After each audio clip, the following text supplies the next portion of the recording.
buat saya untuk jemaat di Green Lake hari ini, ya.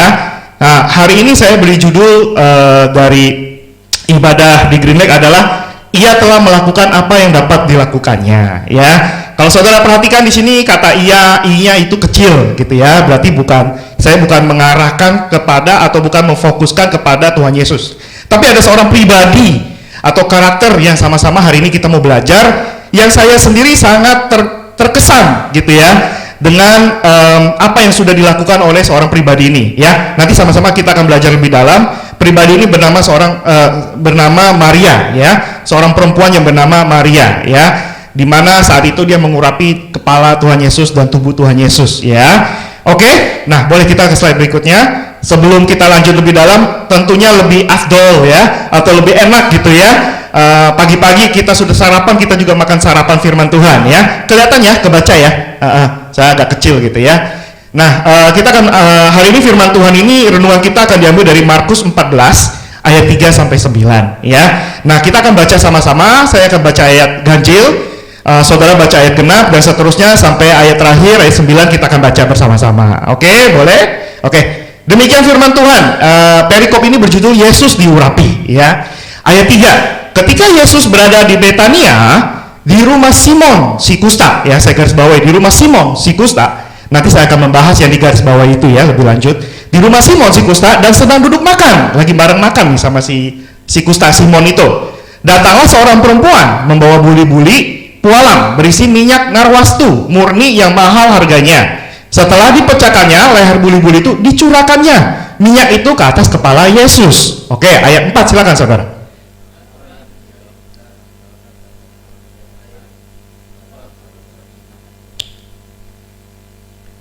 Sebab minyak ini dapat dijual 300 dinar lebih, dan uangnya dapat diberikan kepada orang-orang miskin.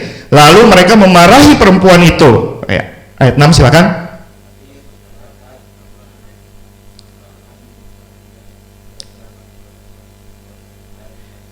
Oke, amin. Ayat 7, karena orang-orang miskin selalu ada padamu, ini kata Yesus, ya, dan kamu dapat menolong mereka bila mana kamu menghendakinya. Tapi aku tidak akan selalu bersama-sama kamu. Ayat 8 silakan saudara.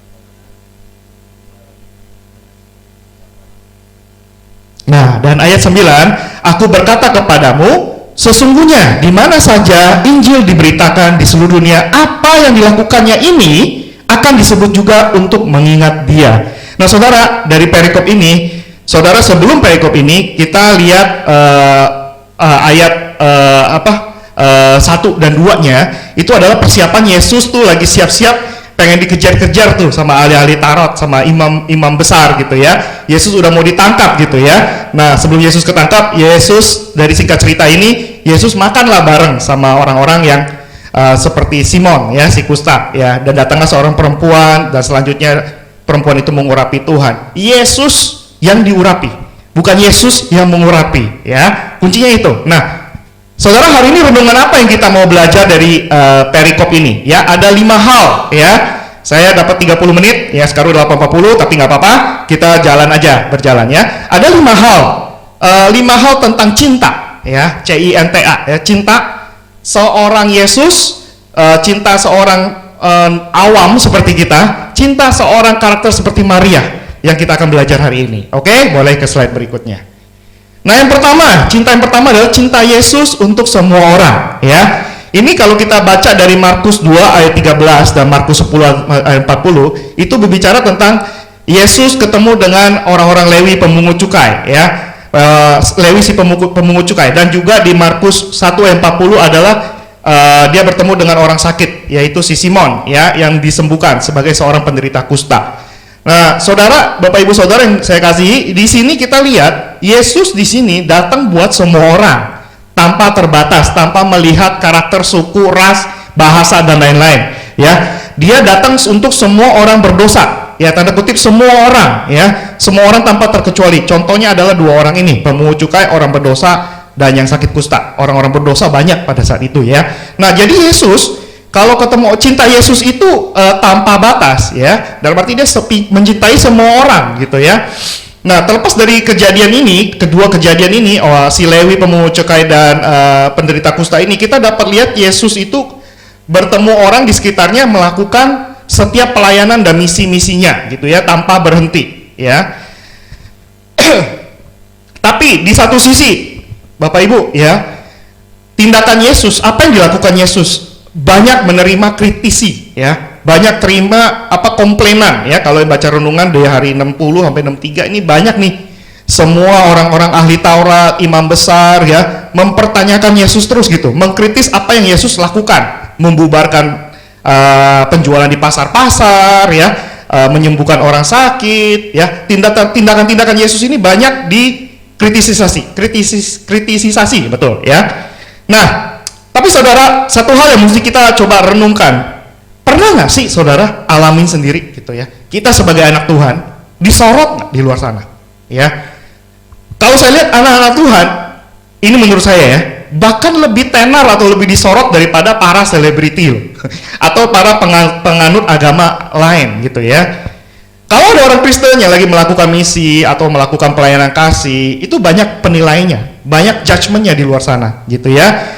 Tapi saudara, kadang-kadang mungkin saudara sendiri memang lakukan itu secara tulus ya, saya katakan mungkin secara tulus. Tapi walaupun saudara lakukan secara tulus, ada lagi yang ngomong ya, wah itu mah pencitraan gitu ya, wah itu mah cuman buat flexing gitu ya. Wah, jadi serba susah ya jadi anak Tuhan, benar ya saudara, susah ya anak Tuhan. Tapi saudara, nanti kita akan belajar lagi, Yesus lakukan misi dan pelayanannya nggak pusing apa kata orang, yang penting apa? Menyenangkan hati Tuhan ya. Tadi lagu yang dinyanyikan Lisa, dan menyenangkan hati Tuhan ya, itu aja. Jadi cinta Yesus untuk semua orang kita belajar nih hari ini. Yesus nggak pandang bulu, Yesus bergaul sama orang berdosa walaupun dia benci dosanya. Yesus bergaul sama orang sakit walaupun dia bisa kena sakit ya, tapi dia tetap datang mendekati orang yang sakit itu gitu ya. Jadi satu hal yang pertama kita belajar hari ini adalah nggak usah khawatir jadi anak Tuhan ya. Respon kita itu harusnya seperti apa? Nah, sekali lagi kita belajar, Shekinah itu belajar tentang respon, betul ya, respon. Nah, kalau saudara diteror dengan netizen seperti ini, respon saudara seperti apa? Ya, memang Shekinah punya respon yang kita belajar di ESI apa? Bukan benar atau salah, tapi yang penting respon yang benar, gitu ya. Bukan benar atau salah, tapi yang penting respon yang benar, gitu ya. Nah, ingat, Kristen itu sebenarnya hanya satu wujudan agama, ya, hanya satu nama agama ya yang dibuat oleh manusia. Tapi kekristenan sejati adalah satu gaya hidup ya, gaya hidup atau hubungan ya. Boleh ke next slide. Hubungannya seperti apa ya? Hubungan dalam Kristenan adalah 3 ya, up, in, dan out ya. Up, in, dan out ya. Artinya apa ya? Up, hubungan yang kekristenan itu bicara tentang hubungan kan ya, hubungan dengan kita dengan Tuhan kita ya, up ya. Artinya kita mesti dalam, hubungan sama Tuhan dalam. Lewat apa? Lewat firman Tuhan, lewat penyembahan dengan Roh Kudus ya, hubungan dengan Bapa, penyembahan ya. Up dengan Tuhan kita, itu hubungan itu penting. Ke dalam pun juga mesti bertumbuh kuat. Jadi berakar dalam belum tentu cukup ya. Kita harus juga bertumbuh kuat. Bertumbuh kuat itu bicara tentang internal dalam karakter kita, harus kita tanam lebih kuat ya, secara hati ya, secara karakter ya, harus bertumbuh di dalam Tuhan. Jadi selain berakar, harus bertumbuh juga di dalam Tuhan ya. Hubungan, jadi agama itu, Kristen itu hubungan, bukan lagi agama ya. Jadi atas kehendak Tuhan, diri kita sendiri dengan sesama kita, dan out ya, out itu dengan sesama kita, berbuah dengan sesama kita ya. Itu adalah buah dari pelayanan kita ya. Jadi yang pertama, cinta Yesus itu sekali lagi tanpa batas untuk semua orang ya. Dan kita belajar hari ini lewat cinta Yesus untuk semua orang, pelayanan misi Yesus itu adalah satu role model buat kita ikuti, bahwa kalau kita keluar sana lagi melayani orang, ya melayani nggak harus di gereja gitu ya, melayani di luar juga sama gitu ya. Ketika orang sedang bergumul ya, kita menjadi satu orang pendengar, pribadi yang mendengar. Saya suka menjadi seorang pribadi pendengar. Banyak orang bilang, kamu orangnya ekstrovert tahu, orang yang banyak ngomong cincong gitu ya, tapi nggak bisa denger ya. Saya suka mendengar. Oh, itu bisa dirubah saudara ya. Ada yang bilang dirinya introvert terus ya, ya udahlah, kalau diri introvert ya udah, selamanya saya introvert, dalam arti saya nggak bisa ngapa-ngapain gitu ya. Jadi karakter itu ada extrovert, introvert, sama ambivert. Ambivert itu pendengar ya. Ya, paling bagus kalau kita bisa tiga-tiganya ya. Di satu sisi di saat dibutuhkan kita jadi extrovert, di satu sisi kita jadi introvert, jadi orang yang diam aja. Yang ketiga adalah jadi orang yang mendengar saja, gitu loh ya. Ya, Yesus punya 3 karakter itu ya saudara ya. Up, in, dan out harus kita pelajari. Jadi itu adalah kekristenan yang sejati, hubungan, bukan tentang agama. Oke? Nah, yang kita belajar yang kedua, silakan next slide. Tadi kita udah tahu tentang cinta Yesus itu untuk semua orang. Nah, hari ini adalah kita mau belajar tentang seorang karakter yang tadi mengurapi Tuhan Yesus, namanya Maria. Ya, saya kedua kasih judul namanya Cinta Seorang Maria untuk Kekasihnya. Ya, saudara mungkin ingat ketika saudara pacaran gitu ya. Pacaran, ketika sedang pacaran, saudara pasti mau kasih yang terbaik buat pacarnya. Ya, buat yang cowok, buat yang cewek sama-sama mau kasih yang terbaik. Ya, namanya masih manis gitu ya. Nah, cinta Yesus ini membuat Maria memberikan yang terbaik buat kekasihnya. Maria seperti ketemu kekasihnya cinta mula-mulanya. Dia memberikan yang terbaik buat Yesus, ya. Tapi dengan kejadian seperti ini, di satu sisi tadi, ya ironiknya, para pemimpin agama Yahudi waktu itu lagi merencanakan pembunuhan Yesus, malah Yesus di saat itu menerima penghormatan, gitu ya. Yesus diurapi sama seorang yang bernama Maria ini, gitu ya. Dan dia menuangkan minyak narwastu murni di atas kepalanya, ya. Nah, pada saat itu kalau ketika kamu mengurapi orang, ya saat itu ya, zaman itu ya, itu adalah satu tanda penghormatan. Jadi seorang Maria ini lagi menghormati atau mengurapi seseorang yang terhormat, gitu ya. Nah, di saat itu dia pakai apa untuk menghormatinya? Dia memakai satu minyak narwastu murni, ya. Nah, saya di sini Maria tidak memikirkan apa yang bisa dia dapatkan, tapi Maria hanya melakukan apa yang terbaik yang Maria lakukan bagi Tuhan, karena dia bertemu dengan kekasihnya, gitu loh. Nah, saudara tahu minyak wangi, ya? Minyak wangi, saya bawa contoh nih minyak wangi. Ya, ini minyak wangi, ya, minyak wangi, ya. Ini bukan minyak wangi yang bermerek, ini minyak wangi yang biasa, ya. Ini kalau kita semprot, ya, wow, wangi ya, saudara. Saudara, ini adalah minyak wangi biasa yang boleh dibilang udah nggak murni, ya. Kalau minyak wangi kita tahu ya, ada yang namanya UD toilet, ada yang namanya parfum. UD toilet mungkin bertahan hanya beberapa jam. Parfum mungkin bisa setengah hari sampai mungkin 8 jam ke atas sampai 9 jam. Ya kan? Ini aja baunya udah mulai hilang, gitu ya. Ini adalah minyak wangi yang biasa nih, saudara, ya. Nah, saat itu dipakai adalah satu minyak wangi namanya minyak narwastu murni, ya. Nah, minyak narwastu itu bahasa Ibrani adalah nair, N-A-Y-R-D, nar, ya. Narwastu berasal dari bahasa Ibrani namanya nar, ya. Nar adalah tanaman tahunan yang tumbuh di negara Himalaya, pegunungan Himalaya seperti Bhutan, Nepal, sama Kashmir. Yang buat dia wangi adalah akar dan batangnya. Akar dan batangnya yang wangi, yang paling wangi. Dan supaya bisa tahan lama, minyak ini yang dari akar dan batang ini disimpan dalam buli-buli. Nah, disebut namanya buli-buli. Ya, zaman dulu disimpan dalam buli-buli, ditutup. Ya, ditutup mati. Ya, nanti ada gambarnya. Ini ada gambarnya? Oh, nggak kelihatan. Nanti ada. Mungkin next slide kali ya. Oh, nggak apa-apa di situ dulu. Jadi ditaruh dalam buli-buli, ditutup mati loh, saudara. Jadi nggak ada yang bisa buka selain dipatahkan lehernya. Nah, saat itu si perempuan ini mematahkan leher buli-buli itu dan mengurapi Tuhan Yesus. Jadi kalau kita lihat, saudara tahu kimchi yang di Korea? Kimchi di Korea kan juga ditutup tuh. Cuman dia nggak ditutup mati. Dalam arti kalau mau makan tinggal buka. Tapi yang saya mau katakan di sini adalah ketika itu ditutup, wanginya itu akan mengendap lama, gitu loh. Mengendap lama. Ya. Nah, nggak heran pada saat itu dikatakan di Markus 14 ayat 3 ini, minyak ini sangat mahal, berharga 300 dinar atau setara gaji tahunan seorang pekerja harian. Jadi satu orang pekerja harian 1 dinar. Jadi harganya minyak narwastu ini seharga 300 dinar, 1 tahun gaji orang loh. Dan wanita ini udah nggak pandang harga dari minyak itu. Dia tahu ini yang terbaik, termahal yang dia mau kasih kepada orang kekasihnya, yaitu Tuhan Yesus pada saat itu. Nah, kita tahu ya, sebagai anak-anak Tuhan, kita datang kepada Tuhan dalam doa kita, selalu kita sampaikan pergumulan-pergumulan kita, betul gak? Kerinduannya kita, Tuhan saya mau begini, saya begini lagi bergumul, saya lagi ini. Banyak dah. Sikap hati kita yang penting hari ini adalah, coba saudara renungkan, apa yang kita bawa buat Tuhan? Ya, coba renungkan itu. Wanita ini kasih yang terbaik buat Tuhan. Saudara coba renungkan, hari ini, ya, sikap hati kita bawa apa buat Tuhan, gitu ya. Nah, satu hal definisi dari kekristenan yang saya belajar dari ini adalah satu kata, yaitu memberi, ya, memberi adalah satu ekspresi kita kepada Tuhan, ya. Jika kita mengasihi Tuhan, maka kita juga ada hati untuk membawa sesuatu kepada Tuhan, ya. Tidak harus dalam konteks financial gitu ya. Tapi memberi itu udah satu karakter berlawanan dengan menerima gitu ya. Memberi ya. Nah, nilai-nilai kebenaran yang kita bisa belajari dari persembahan atau memberinya Maria ada 3 ya. Next. Yang pertama, nilai dari persembahan Maria yang pertama adalah apa yang berkenan di hadapan Tuhan belum tentu dipandang baik oleh orang lain gitu ya.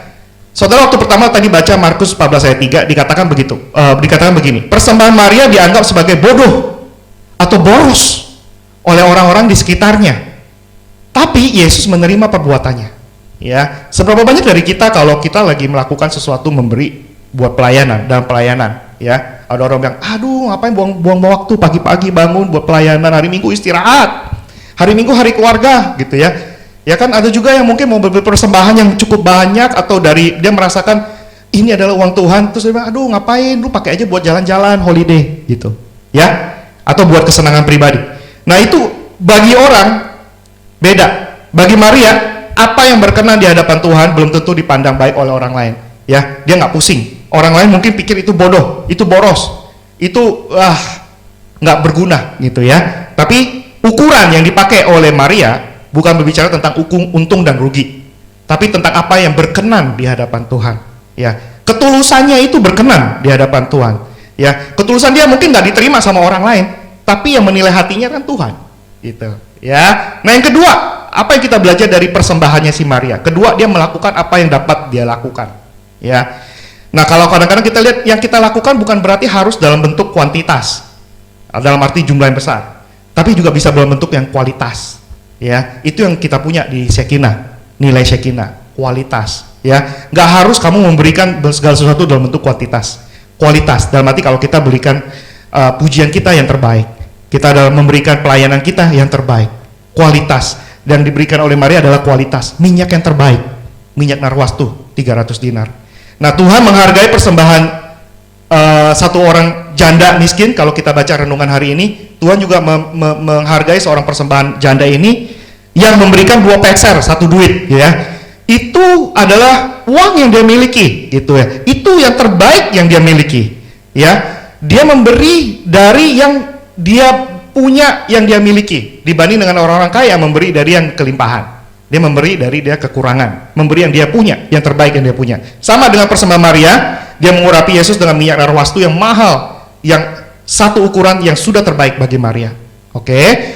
Yang ketiga, nilai yang kita belajar dari si Maria adalah Tuhan menghargakan setiap persembahan, ya.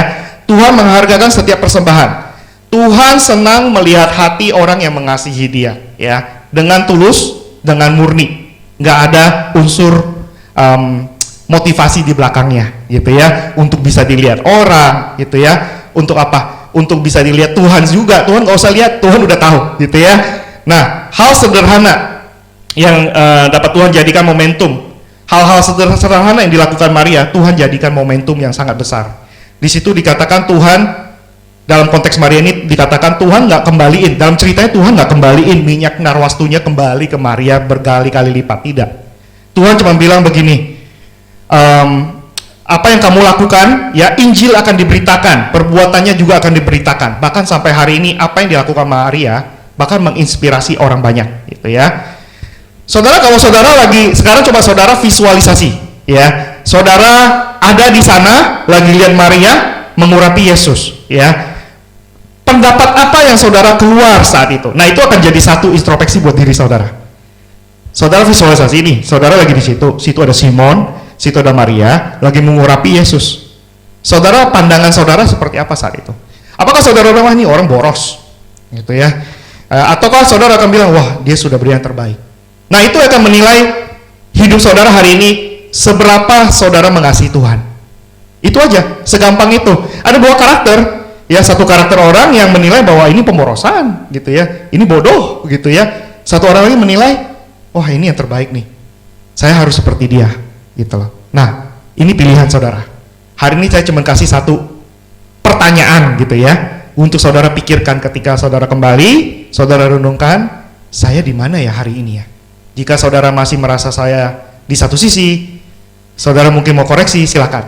Ya, saudara ngobrol sama Tuhan ya, atau minta dengan kakak rohaninya, kok saya masih begitu ya kak ya? Kayaknya boleh bicara dengan kakak rohaninya ya. Oke, saya lanjut dengan yang ketiga. Cinta yang ketiga. Boleh lanjut saya. Cinta yang ketiga bicara tentang cinta akan diri sendiri, saudara ya. Di Markus 14 ayat 4 dan 5. Ada orang yang menjadi gusar dan berkata kepada yang lain, seorang kepada yang lain, untuk apa pemborosan minyak narwasdu ini? Sebab minyak ini dapat dijual 300 dinar lebih. Bukan hanya 300 dinar loh. Tadi kan ngomong 300 dinar untuk gaji seorang pekerja harian selama setahun. Tapi dikatakan lebih loh. Jadi bisa jadi lebih mahal saat itu ya. Dan uangnya dapat diberikan kepada orang-orang miskin. Lalu mereka marahin perempuan itu. Itu adalah respon yang kita terima, kita lihat dari orang-orang yang cinta akan diri sendiri ya. Dan orang cinta akan diri sendiri itu membuat orang-orang lain jadi gusar. Membuat orang-orang jadi bingung gitu ya. Mereka pakai penilaian mereka dari nilai ekonomis, dari harga minyak yang mahal begitu ya, yang setara dengan 1 tahun gaji ya, lebih baik dikasih orang miskin. Nah, logikanya dunia begitu kan. Saya kebanding pemberian kepada Yesus, mendingan saya kasih ke orang-orang miskin lebih membutuhkan. Oh, masih banyak orang Kristen seperti itu ya. Menurut dia, bukan menurut Tuhan. Menurut dia, uang yang saya cari sedemikian susah, lebih baik saya kasih sumbangan kepada orang-orang yang butuh. Nggak salah sih, nggak salah. Tapi memang kita lihat dulu, kan firman Tuhan hukumnya cuma jelas ya, cuma 2. Kasihlah Tuhan Allahmu dengan segenap hatimu dan segenap jiwamu. Yang pertama itu, baru kasihlah sesamamu manusia seperti dirimu sendiri. Ya kan udah jelas gitu ya. Nggak salah ngasih sesama kita, bantu panti asuhan, panti jompo. Oh, it's okay. Tapi hubungan kita sama Tuhan oke dulu nggak? Tadi kan saya juga bilang up dulu, baru in, baru out. Gitu loh ya. Kristen itu hubungan dulu, yang penting hubungan kita udah benar.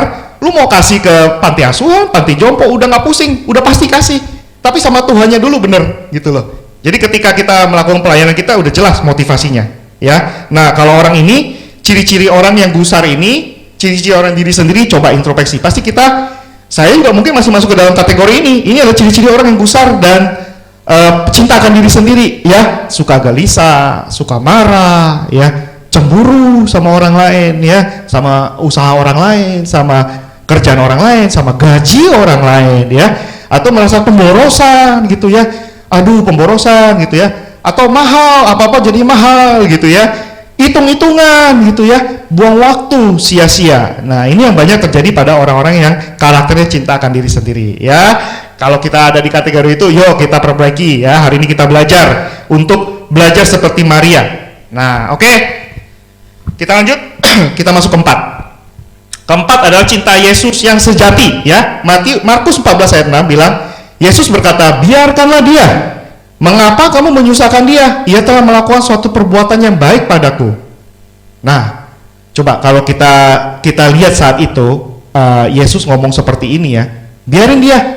Mengapa kamu menyusahkan dia? Ia telah melakukan suatu perbuatan yang baik padaku. Apa sih yang Yesus lihat dari Maria saat itu? Ketika Yesus ngomong begini, pasti ada sesuatu ya. Ini apa sih yang keempat ya? Yang keempat ya. Apa sih ada sesuatu? Ada reaksi ya dari Yesus ketika dia ngomong gitu. Biarin dia aja. Mengapa kamu repotin dia gitu loh.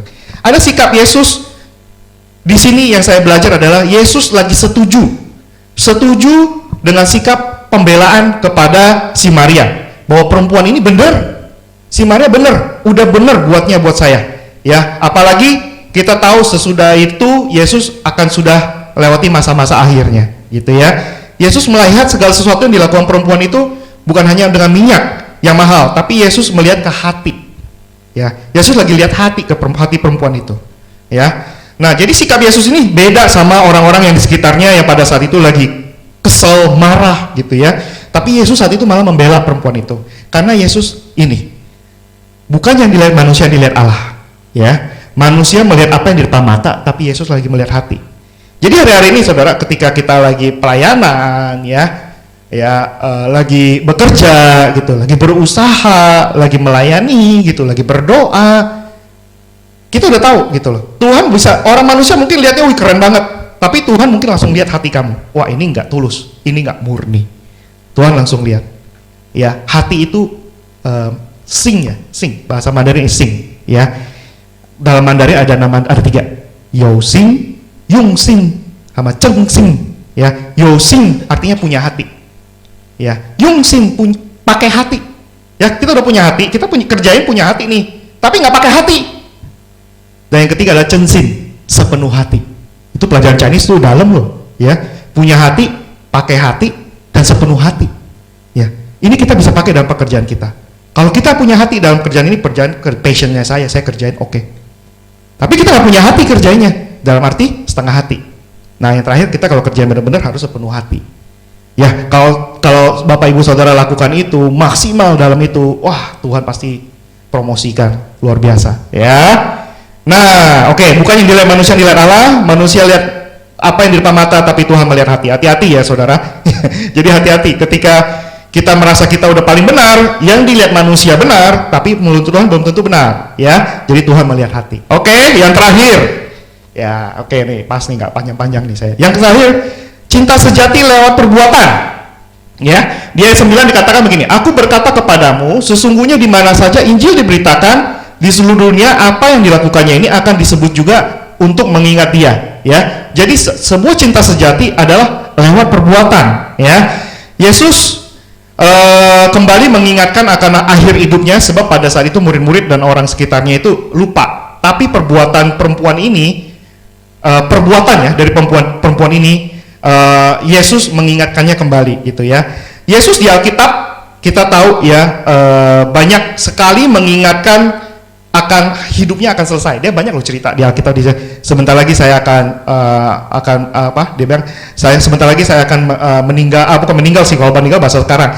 Sebentar lagi saya akan meninggalkan dunia, gitu kan, seperti itu berkali-kali ya. Tapi perbuatan Maria ini menjadi satu sejarah yang ditulis dan dicatat dan diingat selalu ya sampai hari ini ya. Dan Yesus di ayat 9 ditutup dengan sebuah pernyataan bahwa Injil diberitakan di seluruh dunia, apa yang dilakukan ini akan disebut juga untuk mengingat dia ya.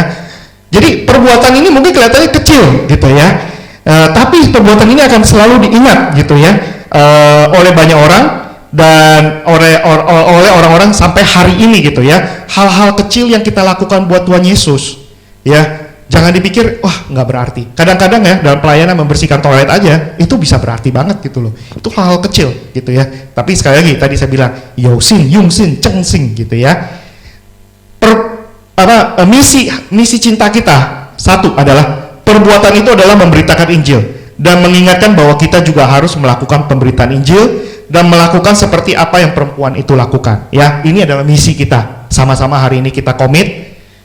Perbuatan itu adalah memberitakan Injil ya, kita lakukan dengan perbuatan kita dan mengingat bahwa apa yang kita harus lakukan pemberitaan Injil dan melakukan seperti apa yang perempuan itu lakukan dari hal-hal yang kecil ya. Oke, terakhir slide-nya ini yang terakhir ya. Yang terakhir ya, kita tahu ya buli-buli ya. Saudara, ada buli-buli minyak wangi ini, ada buli-buli ya. Saudara, kita seperti kasih kita, cinta kita itu seperti masih di dalam buli-buli ya. Hari ini saudara, saya mau ajak kita pecahkan buli-bulinya. Pecahkan buli-buli yang berisi minyak narwastu yang harum ya di hadapan Tuhan. Kita berikannya terbaik bagi semua pekerjaan Tuhan. Baik dalam pekerjaan kita lakukan seperti itu buat Tuhan. Kolose 3 ayat 23, yang ikut SC masih ingat? Denny masih ingat nggak? Enggak dong, pasti ingat lah, malu dia. Apapun yang kita lakukan, perbuatlah dengan segenap hati seperti buat Tuhan, bukan buat manusia ya. Berikan yang terbaik buat Tuhan, bukan seperti buat manusia ya. Di saat masih ada waktu dan kesempatan dalam ini, berikan yang terbaik buat Tuhan. Itu yang saya mau tutup dari Markus 14 ayat 36 ya. Sekali lagi saudara, saya mau ajak sama-sama kita berikan yang terbaik. Hancurkan buli-buli yang di dalam, pecahkan dan berikan yang harum buat Tuhan. Amin. Oke, kita tutup. Boleh saya minta lagu tadi lagi? Aku mengasihi ya, Yarip aja. Yuk. Kita benar-benar harus ngomong sama Tuhan, aku mengasihi Engkau Yesus. Aku mengasihi Engkau Yesus, ya. Dan juga tentunya dengan hubungan yang intim dengan Tuhan, ya. Lewat up, in, dan out, ya. Yaitu renungkan firman Tuhan, ya, up, in, dan out. Lakukan yang terbaik buat sesama kita. Amin. Bapak Ibu berkati Tuhan. Yuk kita nyanyi ya. Aku mengasihi Engkau Yesus. Thank you Lord. Urapata karabata shikirabata karabata karabata karabata karabata shirababa. Aku mengasihi Engkau Yesus dengan segenap hatiku. Aku mengasihi, aku mengasihi mengasihi Engkau Yesus dengan segenap jiwa.